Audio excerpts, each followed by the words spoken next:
Solar PV panels are great. They enable us to capture very abundant, very free energy from the sun to produce low carbon electricity. But they do have their shortcomings. For one, the manufacturing process can be quite energy intensive.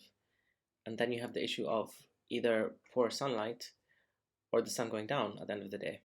Power output can be drastically reduced or quite choppy when you have clouds blocking the sun. And when the sun goes down at night, you stop producing power entirely. So, in order to have 24-hour power production, you need to pair solar PV with some form of energy storage. Unsurprisingly, nature has already solved some of these challenges in her own versions of solar cells. By this I mean photosynthetic organisms such as algae and cyanobacteria. These organisms act as both a power generator and an energy store. When they have a light source, such as the sun shining on them, they convert energy from the light into chemical energy for immediate use or for storage as carbohydrates. This process is called photosynthesis. When the light quality is poor, or when the sun goes down at night, they continue powering themselves by releasing the stored energy via respiration. All they need for these two processes are light, air, and water. We can harvest electrons from microorganisms which are performing either photosynthesis or respiration in bioelectrochemical devices called biophotovoltaics to generate electrical currents that we can then use to either power devices or to synthesize other chemicals such as hydrogen. The BPV is quite a standard electrochemical cell made up of two halves. In the first half, you have the anode where we host the photosynthetic organism and harvest its electrons. We prevent the electrons from crossing over to the cathode using an ionic bridge, and this forces the electrons then to travel to the cathode via an external wire. As the electrons flow through this external wire, you generate an electric current. There are many BPV designs that one can use, but in general, the devices are easy to assemble from simple, low-cost materials such as carbon-based electrodes and cellulosic membranes. In addition to performing photosynthesis, the microorganisms used in BPVs should also be able to donate electrons to its surroundings. And luckily, the species of algae and cyanobacteria that have been identified that have this property are quite ubiquitous around the world. With BPVs, you have 24-hour power production without the need for any additional energy storage. A current is produced in the dark courtesy of the respiration process. And when light is switched on, you get a sharp increase in the current. We call this the photocurrent, and it's likely due to the activation of photosynthesis upon illumination of the microorganisms. BPVs have other advantages too. For example, all the core machinery that is responsible for the current are biological. So what this means is that it can be self-repaired by the living organisms, potentially reducing your maintenance costs. But the technology is still in its infancy, and there are a few challenges that we still need to solve before it becomes commercially feasible. For one, there are gaps in our knowledge of the electron path that the electrons are taking from within the bacteria to the current collectors in the BPV. And without this knowledge, we don't have a full picture of all the levers that we can use to increase the rate of electron transfer from the living bacteria to the non-living electrode. Secondly, partly because natural photosynthesis is itself quite a low efficiency process, and partly because device design is still in its early stages, BPVs typically achieve efficiencies of 1% or less. For comparison, semiconductor PV panels that you can go out and buy today routinely have efficiencies greater than 10%. So there's still a lot of work to be done in improving device architecture, materials, and even identifying other strains of photosynthetic microorganisms that are more generous with their electrons. Even though it's quite unlikely that BPVs will be replacing your classic solar PV panels in the short to medium term, I think there are applications that BPVs currently can be quite attractive. These are, for example, when you need short amounts of power over a long period of time in particularly remote areas. So, for example, you can use BPVs to power sensors used in agriculture or forestry. There are also moments where you just need short bursts of power in between long periods of time. And in these cases, you can use a BPV paired with a supercapacitor to recharge the capacitor in between the moments where you need to draw down the power.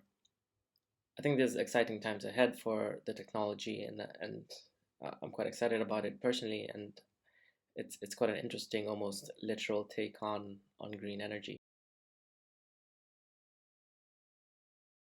We will start by describing the experimental setup that we have, in which here we have two separate systems that's composed of two electric heaters that heat two volumetric flasks that are placed at the same distance from the heater as a control of the experiment. For the flask on the left hand side, it's mainly filled with air, while the flask on the right hand side is filled with carbon dioxide that we will be feeding from this conical flask by inducing a reaction between simple vinegar and bicarbonate of soda. This carbon dioxide will be fed into the flask that we will have the temperature recorded using a thermocouple inside the flask, and this thermocouple is connected to a data logger for the two flasks. And as you can see now, the temperature for both flasks is almost the same at room temperature, which is expected. Now we will describe how we can generate carbon dioxide and what would be its effect. We would have in this conical flask a reaction between vinegar and bicarbonate of soda that we simply brought from Sainsbury's.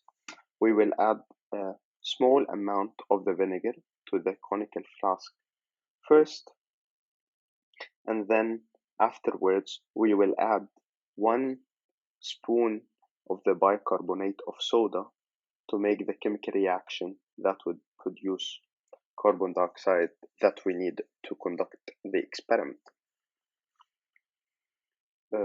After we add the bicarbonate of soda, you would notice that we would have a strong effervescence from the conical flask, which indicates the chemical reaction that is taking place. After we add the bicarbonate of soda, we would try to seal the system as quickly as possible to prevent any of the produced carbon dioxide from escaping, to maximize the concentration of carbon dioxide in the volumetric flask.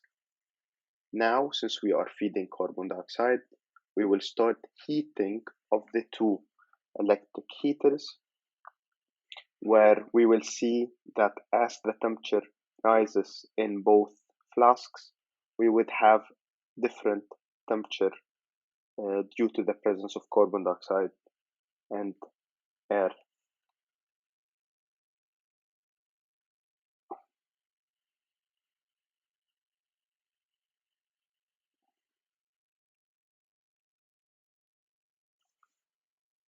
As you can see in this graph, as we increase the temperature of both flasks, we would observe a higher increase in the flask full of carbon dioxide, and this is expected because carbon dioxide will store and hold the radiation coming from the heater, keeping the temperature higher inside the flask, which is of a very similar effect for what we encounter in our real world due to greenhouse gases like carbon dioxide, leading to an increase in temperature of our Earth.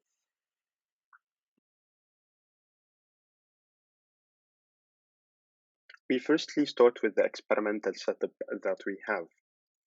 We have firstly the flame burner or the fuel burner that's present here, where we have the window that shows the flame, and also a place where we put the fuel and the filament that goes through the flame, where we start with the glass wall that removes tar, a place for the catalyst or the particles that we have, the sampling bomb that would draw the sample, the carbon dioxide sensor that would detect the carbon dioxide in the stream, and a Raspberry Pi that would log the data from the carbon dioxide sensor.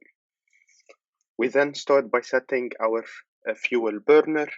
This is what is the fuel burner is composed of, where we have a wick inside that would burn the fuel and would release it upwards. And the bottom compartment, we have the fuel, the liquid fuel that we have, and a wick that connects the fuel with the flame. I'll show you now how we can set this up, where we can fill in this compartment some of the liquid fuel, which is in this case isopropanol, one of the many hydrocarbons that are present or we can get from the nature. We then put in the wick inside,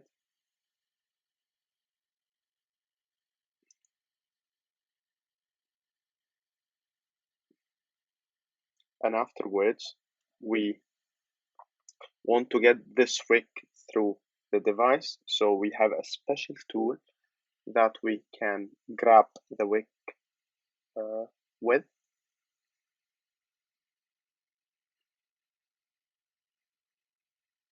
And as you can see, we set the tool first and then we grab the wick with it until we get it. So in the two experiments we will do, we firstly will pass the flame through the whole system without having the particles that would capture the carbon dioxide and measure the carbon dioxide concentration. And in the other arrangement, we will put the particles, and in both cases, we will measure the carbon dioxide concentration and compare it. In the first setup, we do not have any particles, so we will just have the flame passing through the carbon dioxide sensor to see what level of carbon dioxide we get without the capturing particles. After we have the system in place, we will just light up the wick with a torch.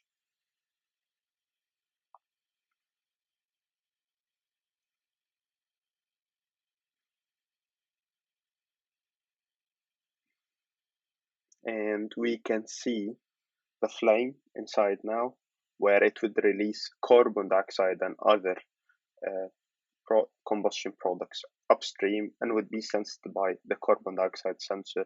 And we get the data from the Raspberry Pi data logger. We wait a bit of time and then we extinguish the flame.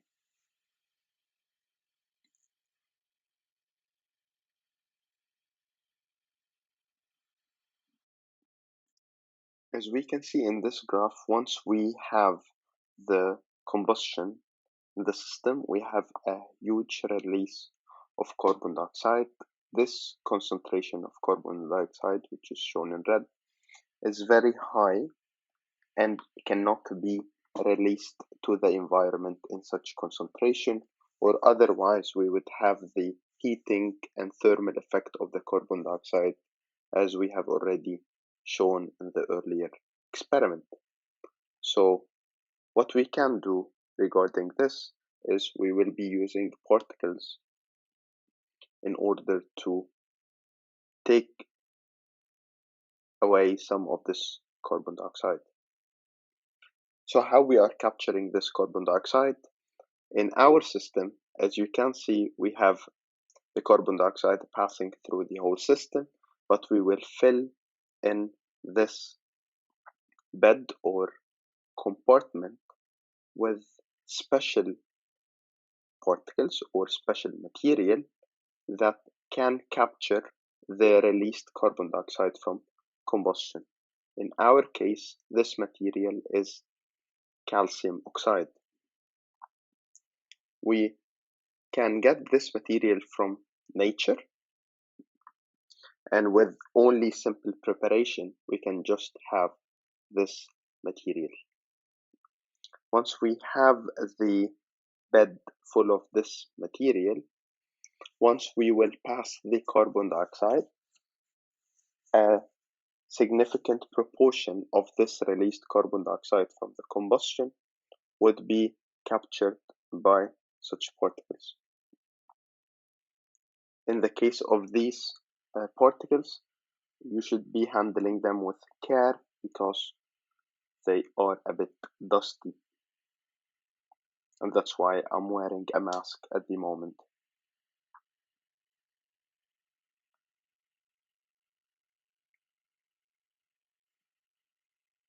We then seal the system back, and then we put it in place. And then we repeat the same experiment as before, where we will have a combustion of the fuel through the wick, passing all of the products across the system, which now has the particles, and see whether this will lead to any change in the concentration of carbon dioxide in the output.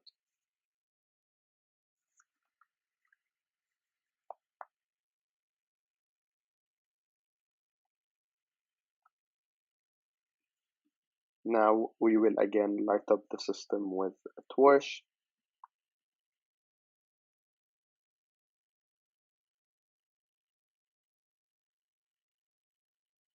And we will wait a few seconds. As you can see, the particles are starting to fluidize due to the gases moving through the system.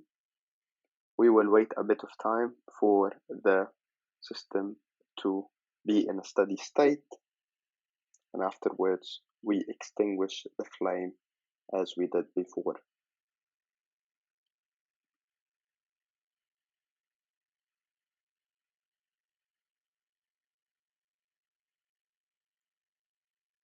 As you can see in this graph with the blue line, where we have now the particles of calcium oxide, we can see that the concentration of carbon dioxide in the outlet stream after the particles decreased significantly compared to the concentration without the calcium oxide, which means that these particles are effective in capturing carbon dioxide from the combustion product stream, where calcium oxide was converted into calcium carbonate. But what to do with this calcium carbonate? This is what I'm about to show you now.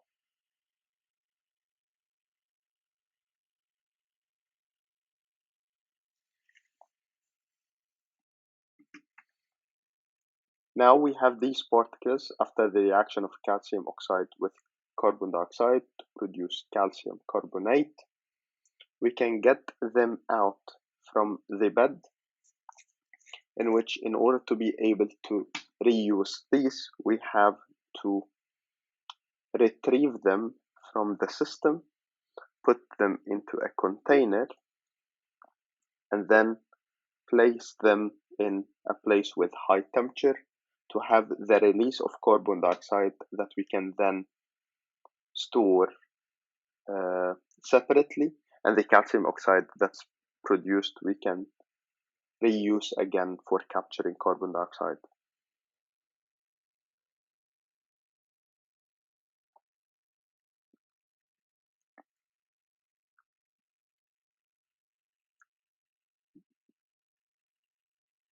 This is how the material would look like. We would just put it in a furnace to be regenerated and to be used again for many, many times. I would like to send special thanks to everyone who contributed to these experiments: Kenny, Zach, Alex, and Eva. Thank you.